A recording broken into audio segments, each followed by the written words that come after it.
The Digimon TCG has now become one of the staple trading card games around the world, with regular official events, store tournaments, pre-releases, and even an upcoming World Championship. The game has evolved greatly from its humble beginnings, and we have seen a vast array of different decks come and go in both the competitive and casual metas. With this many cards, there are bound to be some that rarely see play, some potentially interesting game pieces that just never seem to fit anywhere because we're spoiled for choice when building our decks. TCG players hate seeing good cardboard go to waste though, and that's where different formats come in. Alternate deck building rules that create a new meta. Bandai has provided this for us in the form of Sealed, a limited format where players must construct a deck using only cards opened from a set number of booster packs. This format comes with some additional gameplay rules, such as being able to place a level 3 Digimon in the raising area without a Digitarma, and being able to ignore the colours in Digivolution requirements. Sealed is mainly used for pre-release events as a way to experience all the shiny new cards, and provides a fun and unique experience that is vastly different to the main game. There is also the tease of some other alternate formats, including Draft, another limited format for which we have rules but no official events, and Block Constructed, where cards are divided into blocks based on their release dates and only certain blocks are legal. Block numbers exist on cards but have yet to be used in any official capacity. Despite these formats being available, fans have still tried to create their own, likely inspired by the success of Commander in Magic the Gathering, a fan-made format that gained huge popularity and is now officially supported by the game's creator Wizards of the Coast. I've seen an array of formats be tried, including multiplayer, tag team, and singleton. Perhaps one of the most effective is another that was also borrowed from MTG, Pauper.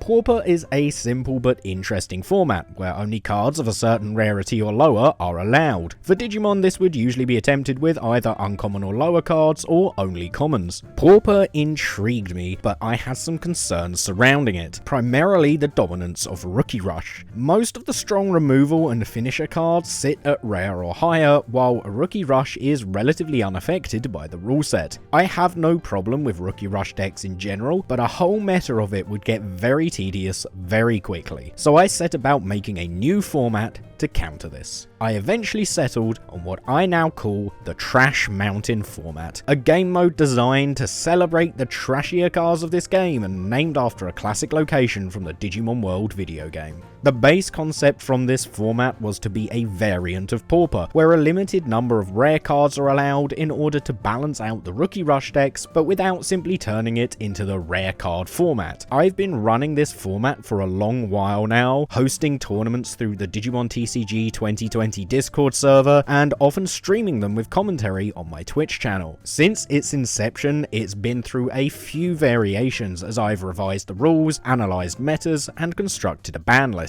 I'm quite comfortable with the current rules and wanted to share them here on YouTube to hopefully bring some more interest to the format. Firstly, the regular deck building requirements surrounding deck size and card copies still apply. The rules primarily just affect the rarity of cards allowed. The only exception is that a player is limited to no more than 12 options in their deck. This is because for a while, option-based security control ran rampant, and the power level of the format was too low to handle it. This restriction allows most decks to be unaffected, and even for security control to exist in a more balanced form, just without it being an oppressive array of the best options in the game. The first and most core rule of this format is that no card with a rarity of super rare or secret rare can be used anywhere in your deck. Without this rule, it just wouldn't be Pauper. What separates Trash Mountain from other Pauper formats is that you are allowed cards that have a rarity of rare or promo in your deck. However, you are limited to a grand total of 12 cards of these rarities. Most meta decks usually have a super rare or secret rare boss monster in their list, often multiple, so this ruling ensures a different meta, but one that is still strong enough to handle the aggressive Rookie Rush lists. I was comfortable including promo rares as a comparison to rares because I think they're generally around a similar power level. It's also important to note that this rule doesn't include your Digi-Egg deck, so you can run as many rare Digitarma as you like without concern.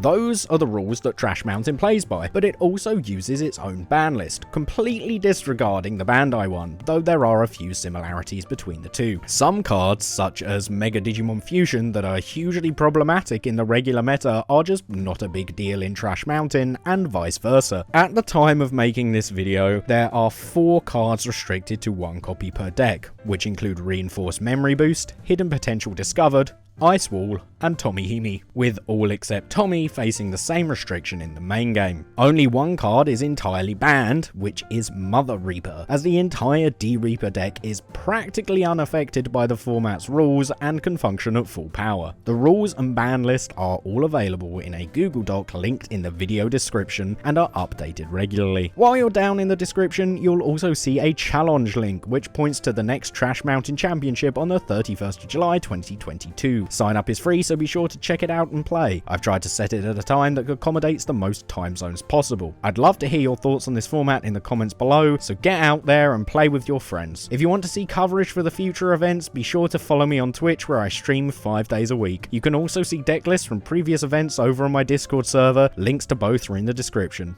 Thanks for watching.